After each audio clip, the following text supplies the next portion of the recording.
कथा के पिछले सत्र में हमने देखा कि समुद्र मंथन के पश्चात समस्त रत्नों की प्राप्ति हो चुकी थी, परंतु श्री को पाकर भी यह जगत श्रीकंठ नहीं बन पाया। अमृत प्राप्त करके भी अनंत सुख, ऐश्वर्य, वैभव, अत्यंत दीर्घ आयु, इन सभी वरदानों को प्राप्त करने के पश्चात भी देवताओं ने अमृत ग्रहण किया, परंतु उनके मन का मैल नहीं मिट पाया। घनघोर पाप ने संपूर्ण सृष्टि को जकड़ लिया। दैविक शक्तियां भी आसुरी वृत्तियों को धारण करके समूचे संसार में त्राहिमाम की स्थिति, अराजकता, उपद्रव, निजी स्वार्थ, लोलुपता, परस्पर अभिमान, राजनीति, छल, कपट, प्रपंच, इन चीजों का बोलबाला समूचे विश्व में हो जाता है। और शिव की अनुपस्थिति में यह स्थिति और भी अधिक दुर्दांत हो जाती है, क्योंकि शिव ही इस जीवन धारा का मूल है। उनके बिना इस संसार में केवल अमंगल, उपद्रव, अशांति है।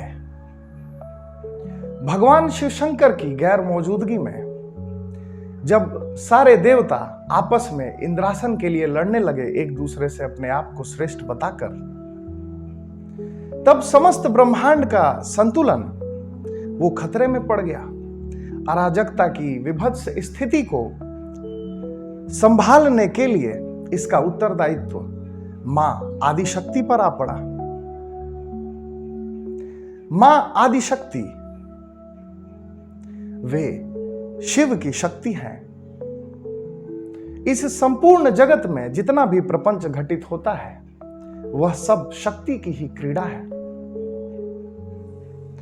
वेद्यः शिवः शिवा विद्या, प्रज्ञा चैव श्रुति स्मृति, धृतिरेषा स्थितिर्निष्ठा, ज्ञानेच्छा कर्म शक्तयः, आज्ञा चैव परम ब्रह्म, द्वे विद्वे च परापरे, शुद्ध विद्या शुद्ध कला सर्व शक्ति कृतम यत।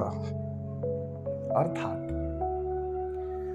शक्तिमान शिव वेद्य हैं और शक्ति रूपिणी शिवा उनकी विद्या। शक्ति रूपा शिवा ही प्रज्ञा, श्रुति, स्मृति, धृति, स्थिति, निष्ठा, ज्ञान शक्ति, कर्म शक्ति, इच्छा शक्ति और आज्ञा शक्ति है। शक्ति रूपिणी शिवा ही परम ब्रह्म है और दो विद्याएं, परा और अपरा नाम की दो विद्याएं, शुद्ध विद्या और शुद्ध कला है। यह समस्त जगत प्रपंच, माया, प्रकृति, जीव, विकार, असत और सत, जो भी हमें उपलब्ध होता है वे सब शक्ति से ही व्याप्त है।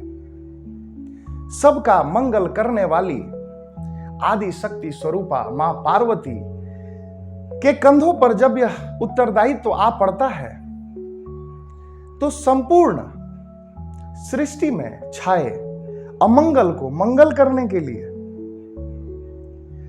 संकट को हरने के लिए जो विघ्न, बाधा और उपद्रवकारी शक्तियों ने उस समय जो समूचे ब्रह्मांड का संतुलन खतरे में डाल दिया, उसको फिर से संतुलित करने के लिए, कल्याणकारी बुद्धिमत्ता की स्थापना करने के लिए माता आदिशक्ति ने अपनी सृजन की सामर्थ्य शक्ति से मिट्टी का एक पुतला बनाया और मिट्टी के उस पुतले में माता आदिशक्ति ने प्राण फूके और इस प्रकार एक दिव्य बालक का जन्म होता है। वे बालक विनायक कहे गए। आज के दिन गणेश चतुर्थी का अवसर है। यह वही दिन है, इसे विनायक चतुर्थी भी कहते हैं। चतुर्थी की तिथि को हम भगवान गणेश की पूजा करते हैं और आज के ही दिन विनायक का जन्म हुआ। समूचे संसार में कल्याणकारी मंगल को स्थापना देने के लिए, विघ्नों को हरने के लिए, समस्त संकटों का निवारण करने के लिए वे विघ्नराज, शोक का विनाश करने वाले, सभी दुख का भंजन करने वाले वे लंबोदर भगवान गणेश, उनका अवतरण होता है। बाल विनायक के जन्म के साथ संपूर्ण अस्तित्व झूमने लगा। परब्रह्म ने उत्सव मनाया क्योंकि वह महासागर ही बूंद के रूप में अवतरित हुआ था। इसी प्रकार हर नन्हे बच्चे का जन्म वो परमात्मा का ही जन्म है, वो श्री गणेश का ही जन्म है। एक नन्हा बच्चा जब अज्ञात की गहराइयों से जब वह इस जगत में आता है तो यह सृजन की घटना संपूर्ण सृष्टि के लिए बड़े आह्लाद का क्षण होती है। अनंत संभावनाओं को लिए हुए वह नन्हा बच्चा, नन्हा शिशु, वह स्वयं भगवान विनायक का प्रतिरूप है। गणेश तत्व हम सब के भीतर अबोधिता, पवित्रता और बालपन को सूचित करने वाला है, जो कि ये सारे गुण एक नन्हे बच्चे में बड़ी ही सहजता से विद्यमान होते हैं। यदि हम सब, यह समाज और विश्व उस गणेश तत्व के महत्व को समझ पाए, यदि उसका संरक्षण और संवर्धन वो कर सके, तो हर बच्चा इस सृष्टि में आने वाला वो इस संसार में फैले अराजकता, विघ्न और जो उपद्रव है उसको दूर करके कल्याणकारी बुद्धिमत्ता और मंगल का निर्माण करने वाला होता है। अतः आज गणेश चतुर्थी के अवसर पर भगवान विनायक के जन्मोत्सव के दिन हम सब भगवान गणेश से प्रार्थना करते हैं कि वे हमारे हृदय में अवतरित हों। क्योंकि हमने जो पहले चर्चा की कि वर्तमान समय में जो विष समूचे विश्व को आवृत कर रहे हैं, जो अराजकता, दंगे, युद्ध और असंतुलन की स्थिति जो वर्तमान समय में भी है, तो हर एक बाल गणेश को हम उन्हीं विनायक की दृष्टि से देखें, प्रेम और करुणा से उनको सींचे तथा अपने भीतर के गणेश तत्व को जागृत करें, ताकि वर्तमान समय में शिव और शिवा की कृपा हमें प्राप्त हो सके। क्योंकि भगवान सदाशिव और माता आदि शक्ति की कृपा प्राप्त कराने वाले, उनके द्वार के रक्षक, द्वारपाल, कर्तव्य परायण में जो बड़े ही दृढ़ हैं, वे भगवान गणपति ही हैं। वे हमारे मूलाधार हैं और मूलाधार की रक्षा, उसकी पवित्रता और उसकी शुचिता को सुनिश्चित करके ही हम शिव और शिवा की कृपा प्राप्त कर सकते हैं।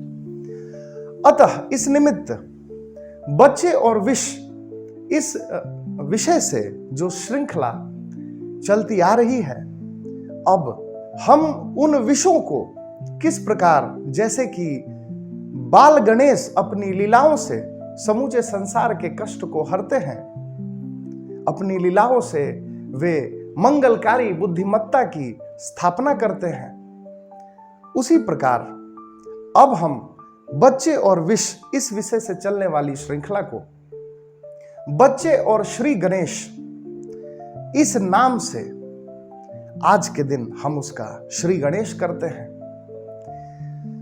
इन सत्रों में, आने वाले सत्रों में भगवान गणेश की बाल लीलाओं से तथा उनके चरित्र से प्रेरणा लेकर के हम सब यह प्रेरणा लेंगे और यह जानेंगे कि अपने अंतः लोक में हम गणेश तत्व की जागृति कैसे कर सकें, और बाह्य रूप में जो भी बच्चे आर्थिक और सामाजिक रूप से जो हाशिए पर पड़े हुए हैं, उनके रक्षण और संवर्धन के कर्म को करते हुए किस प्रकार हम समूचे विश्व में फैले हुए इस अराजकता की स्थिति को मंगलकारी, कल्याणकारी बुद्धिमत्ता में परिणीत करके समूचे विश्व के कल्याण के निमित्त हेतु हम सब अपनी अपनी भूमिका सुनिश्चित कर सकें, इसके लिए हम सब आज के दिन भगवान श्री गणेश की स्तुति करते हैं, उनके चरणों में नमन करते हैं। सुवर्ण वर्ण सुंदरम